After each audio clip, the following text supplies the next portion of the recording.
Hey, KZ here, PressBoxOnline.com and FansFantasyFootball.com.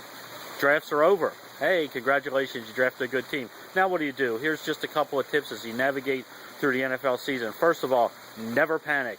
Half of you are going to win, half you're going to lose week one. It's just the nature of the beast. It doesn't mean you have a bad team. It just means maybe you have to do some trades. Maybe you check the waiver wire. Also suggest check the waiver wire every single week. Even if you don't think you have a move to make, you may never know who someone may drop. This week in my leagues, I picked up Zach Sudfeld. Somebody dropped him. I'm going to start him week one. I picked up Josh Gordon because somebody needed a space on the roster because he's suspended for 2 weeks. So you never know what's going to happen. Somebody may drop your handcuff of your starting running back, and then you can pick him up where you didn't have the opportunity before. As always, you can always check PressBoxOnline.com every Tuesday, Thursday for what's new, the primer for the week that was, the week that will be, and you can always check FansFantasyFootball.com throughout the season to get all your rankings. You can contact us.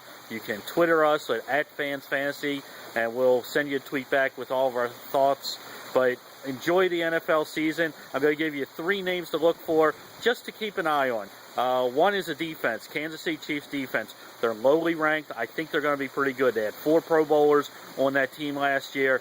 They could be a lot better, and they can be the sleeper defense of the year. Also, Patrick Edwards. Who's he? Well, all he did is lead the NCAA last year with 20 touchdowns. He's actually going to start outside opposite Calvin Johnson. Both Burleson and Broyles, who get all the attention, they're both slot guys. They play the same position. Don't worry about them as much. Keep an eye on Patrick Edwards. He may surprise some people. The other guy that you must have on a fantasy roster, Kenny Stills from New Orleans.